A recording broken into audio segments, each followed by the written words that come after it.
August 14-ാം തീയതിയിലെ UPSC civil service എക്സാമിന് relevant ആയിട്ടുള്ള കുറച്ച് ടോപ്പിക്കുകളാണ് നമ്മൾ ഡിസ്കസ് ചെയ്യാൻ വേണ്ടി പോകുന്നത്.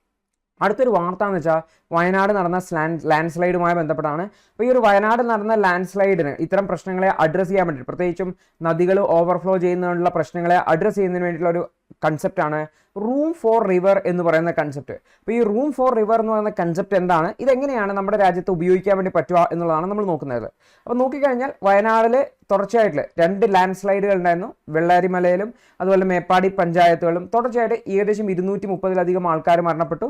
ഈവൻ 130-ലധികം ആൾക്കാർ മിസ്സിംഗ് ആയിട്ടുള്ളതാണ് പറയുന്നതായിട്ടുള്ളത്. അപ്പോൾ ഇവിടെയാണ് ഈ റൂം ഫോർ റിവർ പ്രോജക്റ്റുമായി ബന്ധപ്പെട്ട് പറയുന്നതായിട്ടുള്ളത്. അപ്പോൾ ആക്ച്വലി ഈ കേരളത്തിലും റൂം ഫോർ റിവർ എന്ന് പറയുന്ന പ്രോജക്റ്റ് ഇംപ്ലിമെൻറ്റ് ചെയ്യുന്നതിന് വേണ്ടിയിട്ടുള്ള സ്റ്റെപ്പുകൾ എടുത്തിട്ടുണ്ടായിരുന്നെങ്കിൽ പോലും അതൊന്നും മുന്നോട്ട് പോയില്ല എന്നാണ് പറയുന്നതുള്ളത്. പ്രത്യേകിച്ചും ഈ ഒരു എക്കോ സെൻസിറ്റീവ് ലാൻഡുകളിൽ കൃത്യമായിട്ടുള്ള മെഷേഴ്സ് ഒന്നും എടുക്കാത്തതാണ് ഇത്തരത്തിലുള്ള ദുരന്തങ്ങൾ ആവർത്തിക്കാൻ കാരണമെന്ന് ഓതർ പറയുന്നുണ്ട്. അപ്പോൾ എന്താ ഈ റൂം ഫോർ റിവർ എന്ന് പറഞ്ഞാൽ, ആക്ച്വലി ഇത് ഡച്ച് ഗവൺമെൻറ് കൊണ്ടുവന്നിട്ടുള്ള ഒരു ഐഡിയ ആണ് റൂം ഫോർ റിവർ എന്ന് പറയുന്ന പ്രോജക്റ്റ്. അപ്പോൾ ആക്ച്വലി ഇത് പഠിക്കാൻ വേണ്ടിയിട്ട് കേരളത്തിൽ നിന്ന് ഗവൺമെൻറ്റിൻ്റെ ഒരുപാട് ആൾക്കാർ ഡച്ചിൽ പോയിട്ടുണ്ടായിരുന്നു. അവർ ഈ പ്രോജക്റ്റ് കണ്ടു മനസ്സിലാക്കുകയും അത് കേരളത്തിൽ ഇംപ്ലിമെൻറ്റ് ചെയ്യാൻ വേണ്ടിയിട്ട് ഇനീഷ്യേറ്റീവ്സ് എടുക്കുകയും ചെയ്യുന്നു. പക്ഷേ ഇംപ്ലിമെൻറ്റേഷൻ എവിടെ എത്തിയിട്ടില്ല എന്നുകൂടി ഓർത്ത് വെക്കാം. അപ്പോൾ എന്താ ഐഡിയ എന്ന് വെച്ച് കഴിഞ്ഞാൽ, അതായത് ഇതാണ് ഒരു നദിയെങ്കിൽ, അപ്പോൾ ഈ നദി നോർമലി ഇങ്ങനെയായിരിക്കും ഒഴുകുന്നുണ്ടാവുക. അപ്പോൾ ഇതിൻ്റെ തീരത്ത് കുറേ കാലങ്ങളായിട്ട് ഒന്നും ഇല്ലാത്തതുകൊണ്ട് തന്നെ ഇവിടെയൊക്കെ കാടും മരവും ഒക്കെ പിടിച്ചിട്ടുണ്ടാവും. അപ്പോൾ സ്വാഭാവികമായിട്ട് എന്ത് സംഭവിക്കുന്നത് വെച്ചാൽ മനുഷ്യന്മാർ മെല്ലെ എൻക്രോച്ച് ചെയ്ത് വന്ന് ഇവിടെയൊക്കെ വീട് വെച്ച് താമസം തുടങ്ങിയിട്ടുണ്ടാവും. ഓക്കെ, അപ്പോൾ ആക്ച്വലി ഇവിടെ പ്രശ്നം വരുന്നത് വെച്ചാൽ ഈ നദിയുടെ സ്വാഭാവികമായിട്ടുള്ള പാത എന്ന് പറഞ്ഞാൽ ചിലപ്പോൾ ഇത്രയായിരിക്കും. പക്ഷെ വർഷങ്ങളായിട്ട് നദി കരകവിഞ്ഞ് ഒഴുകാത്തൊരു സാഹചര്യം, അല്ലെങ്കിൽ നദി കൃത്യമായിട്ട് അത്രയും വെള്ളം വരാത്ത സാഹചര്യം വന്നപ്പോഴാണ് നദി ചുരുങ്ങി ഇവിടം വരെ എത്തിയത്. ഇത് വർഷങ്ങളോളം ഇങ്ങനെ സംഭവിച്ചപ്പോൾ ആൾക്കാർ ഇവിടെ താമസിക്കാൻ വേണ്ടി തുടങ്ങി.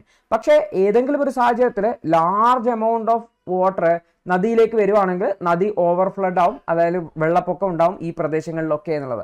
അപ്പോൾ ഇവിടെ നദിക്ക് ഒഴുകാൻ ആവശ്യമായിട്ടുള്ള സ്ഥലം അലോക്കേറ്റ് ചെയ്ത് കൊടുക്കുക എന്നുള്ളതാണ് ഈ റൂം ഫോർ റിവർ എന്ന കൺസെപ്റ്റ് കൊണ്ട് ഉദ്ദേശിക്കുന്നതായിട്ടുള്ളത്. അതായത് ഒരു വാട്ടർ ബോഡിക്ക് കുറെ കൂടി അധികം സ്പേസ് കൊടുക്കുക. Even extra ordinary high water level വന്നു കഴിഞ്ഞാലും, ഫ്ലഡിങ് സിറ്റുവേഷനിൽ എക്സ്ട്രാ ഓർഡിനറി വാട്ടർ ലെവൽ വന്നു കഴിഞ്ഞാലും അതിന് ഒഴുകാനുള്ള സ്ഥലം ഉണ്ടാക്കുക എന്നുള്ളതാണ് ഉദ്ദേശിക്കുന്നതായിട്ടുള്ളത്.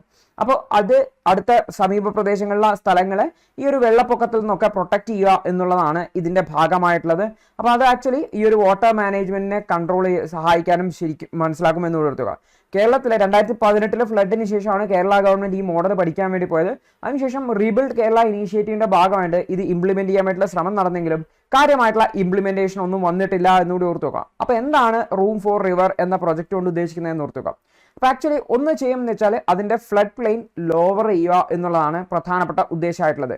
അതായത് ഇതിൻ്റെ ഫ്ലഡ് പ്ലെയിൻ ലോവർ ചെയ്യുക എന്ന് വെച്ച് കഴിഞ്ഞാൽ, ഇപ്പോൾ ഉദാഹരണത്തിന് ഈ നദി ഇങ്ങനെയാണ് ഒഴുകുന്നതെന്ന് വെച്ചോ. ഓക്കെ, ഇതാണ് നദിയുടെ സ്വാഭാവികമായിട്ടുള്ള വെള്ളത്തിൻ്റെ ലെവല്. അപ്പോൾ ഇതിനെ ലോവർ ചെയ്യുക എന്ന് വെച്ചാൽ ഈ ഒരു ഇവിടുത്തെ മണ്ണൊക്കെ നീക്കം ചെയ്യുക, അല്ലെങ്കിൽ ഇതിനെ ഡ്രഡ്ജ് ചെയ്യുക, അങ്ങനെയൊക്കെ എന്ത് ചെയ്യാൻ വേണ്ടി പറ്റുക, ഈ വെള്ളത്തിന് കൂടുതൽ സ്പേസ് ഉണ്ടാക്കുക, അതുവഴി വാട്ടർ ലെവൽ കുറക്കാൻ വേണ്ടി ശ്രമിക്കുക എന്നുള്ളതാണ് ഒരു ഐഡിയ.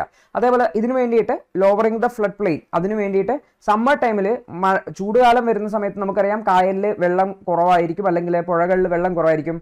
ആ ഒരു സമയത്ത് ഇതിൻ്റെ ഈ സൈഡിലൊക്കെയുള്ള മണ്ണിനെയൊക്കെ നീക്കം ചെയ്യാൻ പറ്റുവാണെങ്കിൽ നമുക്ക് എന്ത് ചെയ്യാൻ പറ്റും, അടിയിൽ കുറേ സ്പേസ് ഉണ്ടാവും. അതുപോലെ തന്നെ അതിൻ്റെ ചുറ്റുമുള്ള ഡൈക്കുകളെയൊക്കെ സ്ട്രെങ്തൻ ചെയ്യുക, അതുപോലെ തന്നെ റീലൊക്കേറ്റ് ചെയ്യുക ഡൈക്കുകളെ.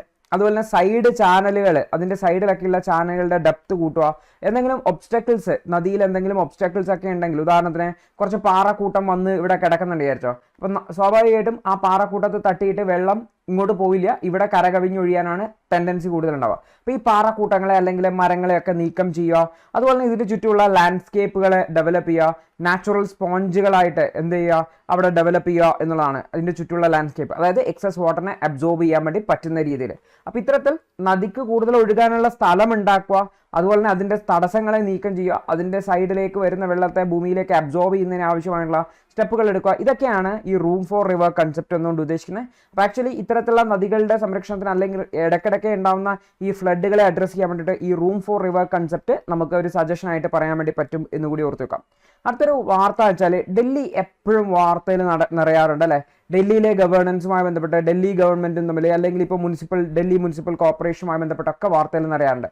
അപ്പോൾ എന്താണ് അവിടുത്തെ പ്രശ്നം, എന്താണ് ബേസിക് ഇഷ്യൂ എന്ന് നമുക്ക് നോക്കാം. ആക്ച്വലി ഡൽഹിയിൽ ഒരുപാട് പൊളിറ്റിക്കൽ ആയിട്ടുള്ള അഡ്മിനിസ്ട്രേറ്റീവ് ആയിട്ടുള്ള ഡിസഗ്രിമെന്റുകളുണ്ട്.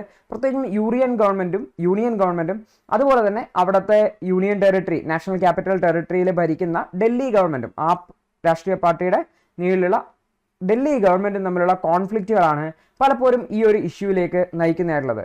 അപ്പോൾ ആക്ച്വലി നമ്മൾ നോക്കിക്കഴിഞ്ഞാൽ ഡൽഹിക്ക് വേണ്ടിയിട്ട് ഒരു പ്രത്യേക ആക്ട് ഉണ്ട്, നമുക്ക് വേണമെങ്കിൽ ഡൽഹി ആക്ട് എന്ന് വിളിക്കാൻ വേണ്ടി പറ്റും.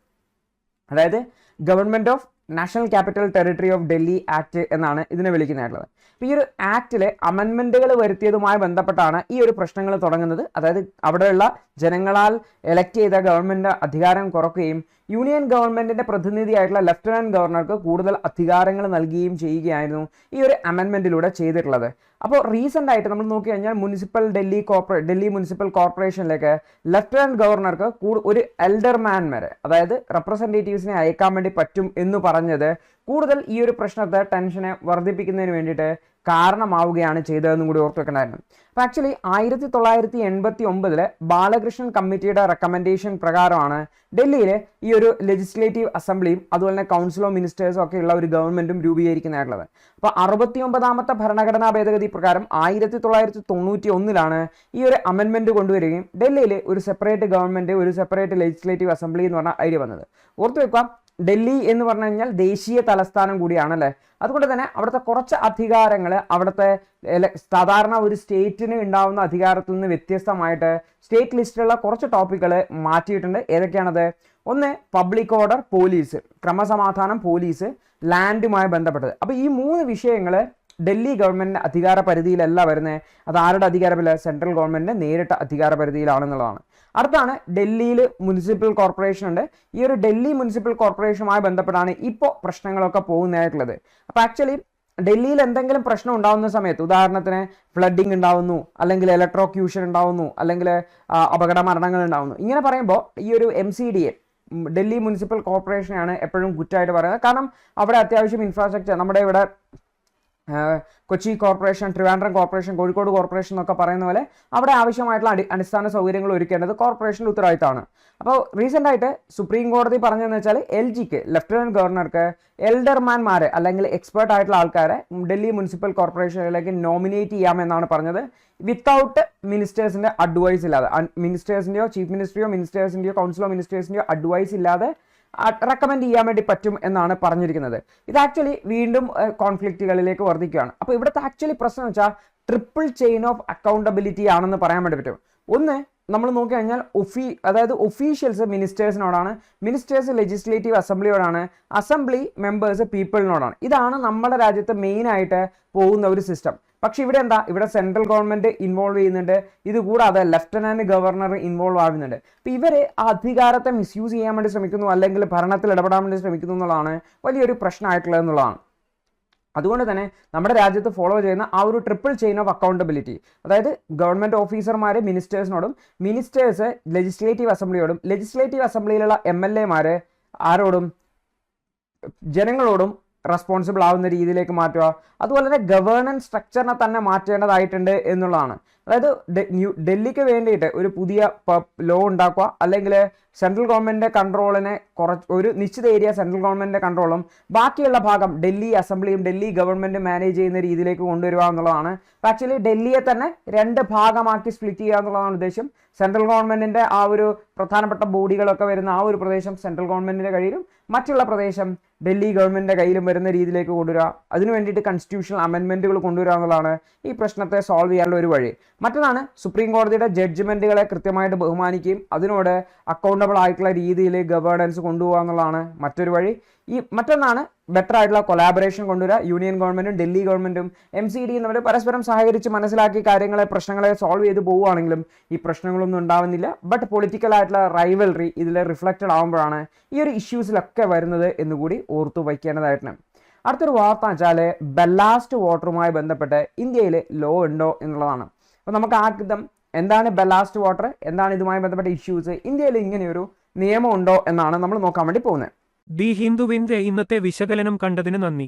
നിങ്ങൾക്ക് ഇത് സഹായകരമായെന്ന് വിശ്വസിക്കുന്നു. ഇന്നത്തെ ബാക്കിയുള്ള വാർത്തകളുടെ വിശകലനത്തിനു വേണ്ടി ഞങ്ങളുടെ ന്യൂസ് അനാലിസിസ് ക്ലാസ്സിൽ ജോയിൻ ചെയ്ത് പഠിക്കാവുന്നതാണ്.